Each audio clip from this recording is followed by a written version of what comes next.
조갑제 TV 시청자 여러분 안녕하십니까? 2019년 5월 22일 오전 10시 반입니다. 트럼프 미국 대통령이 시진핑의 약점을 확실하게 잡았습니다. 그러니까 자고 나면 추가적으로 중국에 대한 제재가 발표되고 있습니다. 최근에 잡은 약점은 중국의 기술력이 낙후되어 있다. 그럼에도 불구하고 중국이 세계의 공장이라고 할 정도로 공산품을 사게 만들어서 미국 시장 등에 내다 팔 수 있는 힘은 어디서 나왔느냐. 미국 기술을 값싸게 사거나 도용을 했다. 그러니까 이 기술을 무기화하겠다 해서 지금 본때를 보이고 있는 게 중국의 가장 큰 통신 부품 기계 제작사, 그리고 세계에서 두 번째 가는 스마트폰 제작사인 화웨이를 타겟으로 해가지고 연일 공세를 펴고 있습니다. 이렇게 되니까 화웨이에 대한 미국 회사의 기술 제공을 금지시키니까 구글이 나섰습니다. 그래서 구글이 화웨이에 제공하던 안드로이드 시스템을 이제는 팔지 않겠다, 이렇게 선언을 했습니다. 이렇게 되니까 당장 삼성전자의 주식값이 지난 일주일 동안 폭등을 해가지고 시장 가치로서 13조 원이나 늘었습니다. 그런데 애플은 또 줄었습니다. 세계에서 가장 큰 스마트폰 메이커는 삼성이죠. 전체 시장의 22%를 차지합니다. 두 번째가 화웨이입니다. 18%입니다. 화웨이는 내년 중으로 삼성을 따라잡아서 세계 제1위의 스마트폰 메이커가 되겠다고 호언을 했는데 한방 얻어맞았습니다. 왜냐하면 구글 안드로이드 시스템을 쓰지 않으면 구글이 제공하는 각종 애플리케이션을 사용할 수가 없게 되는 거죠. 그렇다면은 지금 화웨이가 팔고 있는 스마트폰의 반 정도는 국내, 그리고 중국 안에서 팔고 반 정도는 해외에서 파는데 해외 판매량이 아주 타격을 받을 것으로 보이고, 이것만큼 삼성전자가 덕을 보게 되는 것입니다. 그런데 오늘 뉴욕타임스 보도는 트럼프가 또 하나의 카드를 만지작거리고 있다고 합니다. 히크비전이라는 회사가 있습니다. 중국 회사입니다. 히크비전, 이 회사는 세계에서 가장 큰 동영상 감시기계입니다. 동영상 감시기계니까 이 동영상을 곳곳에 설치해 가지고 사람들의 거동을 감시하고 그 찍힌 사람의 얼굴을 인식을 하는 이런 시스템을 전 세계에 팔고 있는 회사입니다. 히크비전. 아마 종업원만 해도 수만 명이 되는 세계에서 가장 큰 회사인데, 이 회사에 대하여도 화웨이처럼 미국의 기술을 팔지 못하게 하는 조치를 취할 예정이라고 합니다. 그 이유는 히크비전이라는 이 회사가 만든 이 동영상 감시 시스템이 어떻게 사용되느냐. 중국 안에서는 인권 탄압에 사용된다. 특히 신강성 지방에는 이슬람을 믿는 위구르족이 많이 사는데, 이 위구르족을 감시하거나 아니면 강제 수용소에 집어넣고 이 히크비전이 만든 제품을 가지고 감시를 한다. 그러니까 인권 탄압에 이용된다 하는 명분을 내세우는 겁니다. 이렇게 되니까 이제 인권이 무기화됩니다. 더구나 히크비전이 이 제품을 해외 독재 국가에 많이 판다.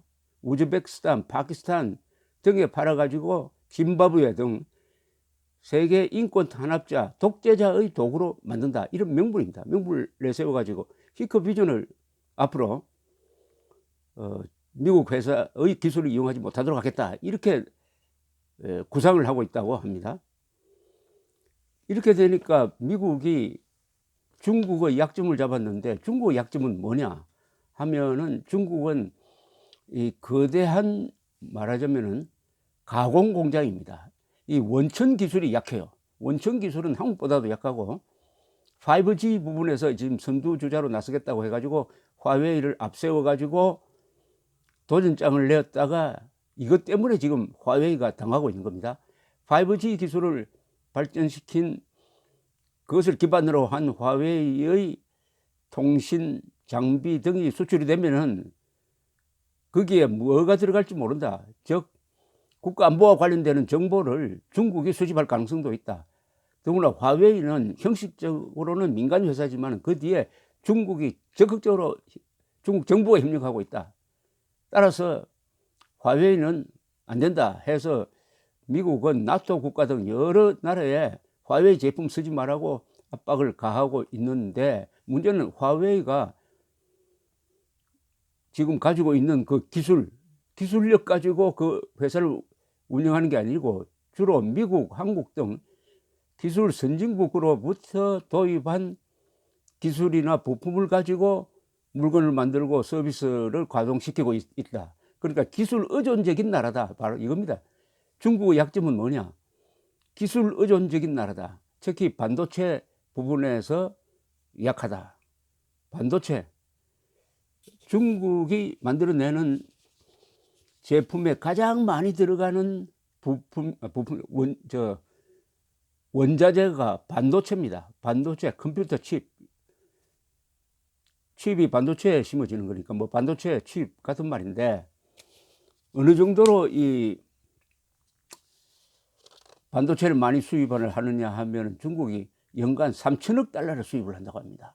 3천억 달러를 수입을 하는데 그걸 수입을 해가지고 전자제품 만들어가지고 이제 몇 배로 붙여가지고 파는 거죠. 3천억 달러가 어느 정도 크냐 하면은 중국의 석유 수입보다도 반도체 수입이 더 많습니다. 이 수입을 하는 수입선이 어디냐 하면 주로 미국입니다. 미국, 한국 이렇죠.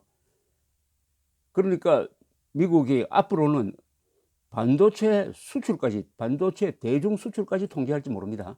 그렇다면 물론 미국의 이 반도체 업체도 타격을 받는 거죠. 그러나 어쨌든 중국의 기술적 약점을 파고드는 트럼프의 공세가 강화될 것으로 보입니다. 이렇게 함으로써 중국의 약점이 이제 드러났습니다. 중국이 물량 면에서는 뭐 세계에서 첫째, GDP에서 PPP 기준으로, 즉 구매력 기준으로는 미국보다 앞서는 세계 최대의 경제 대국입니다. 그리고 외환 보유고가 3조 달러를 넘어가지고 세계에서 돈이 가장 많은 나라가 중국입니다. 인구는 말할 것도 없고, 외환 보유고로 말씀드린다면 한국의 한 10배가 되고 2등이 일본인데 일본이 3배나 됩니다. 어마어마한 현금을 가지고 있습니다. 그러나 약점이 있죠. 그 약점이 바로 기술이 약하다. 고급 기술이 약하다. 기술을 미국에 의존하고 있다. 한국에 의존하고 있다. 일본에 의존하고 있다.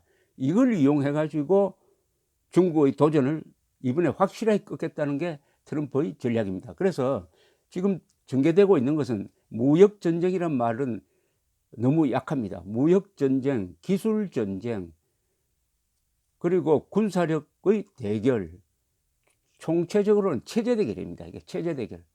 즉 미국이 보기에는 중국이 성장할수록 자유진영이 약화된다. 중국이 계속 북한, 러시아, 그리고 아프리카 국가, 이 독재 국가 베네수엘라 등등과 손을 합쳐가지고 미국에 도전한다. 중국이야말로 어떻게 보면 악의 축이다. 아니, 악의 수호자다. 이게 미중 대결이다. 이게 미소 냉전 대결도 결국 자유냐 포갑이냐의 대결이었다면은 미중 대결의 바탕도 과거처럼 자유냐 포갑이냐의 대결이다라는 식으로 이렇게 크게 선을 긋고 있습니다. 너무 세상을 이념적으로 본다. 중국이라는 나라가 가지고 있는 역사의 복잡성과 중국이라는 나라가 가지고 있는 다양성을 무시하는 것 같기도 합니다.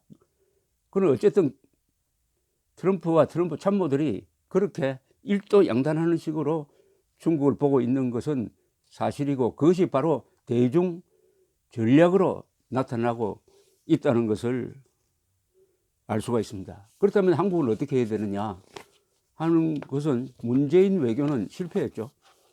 문재인 외교는 완전히 한국을 세계에서 왕따로 만들고 한국의 외교적 위상을 적극적으로 뒷받침하는 미국과의 관계가 나빠지고 있습니다. 형식적으로는 트럼프, 문재인 두 사람 사이는 좋은 것 같지만은 그 밑으로 내려오면은 근본적인 차이가 생기고 있습니다. 이걸 또 이제 최대 대결 쪽으로 가고 있습니다. 지금 문재인 정권의 중국에 대한 태도, 북한에 대한 태도, 이것을 바라보는 미국 의회, 언론, 지식인이 얼마나 냉소적으로 보느냐. 중국 또한 문재인 대통령을 가볍게 보기 시작했습니다. 문재인 대통령을 미국이 적극적으로 뒷받침하지 않는다. 문재인 뒤에 미국이 확실하게 있다라고 해야 문재인 대통령을 제대로 대우하는 거 아닙니까? 한미동맹이라는 것은 뭐냐면은 한국 플러스 미국의 힘입니다. 미국도 덕이 되고 한국도 덕이 됩니다. 그런데 한국 플러스 미국이 아니라 한국 플러스 제로가 되면은 중국이 왜 한국을 제대로 대우하겠습니까? 문재인 대통령이 배워야 할 외교 모델은 아베 수상입니다. 아베 수상은 트럼프와 그렇게 친밀하면서도 트럼프의 변심, 트럼프의 예측 불가능성에 대비해가지고 중국과 시진핑과 아주 친해졌습니다. 이게 바로 외교 아닙니까? 외교. 아베는 친미하기 때문에 친중할 수 있는 겁니다. 중국도 아베가 미국과 친하기 때문에 아베와 친해야 될 이유가 있는 것이죠. 미중 신냉전 구도 속에서 문재인 외교는 지금 파산하고 있습니다. 감사합니다.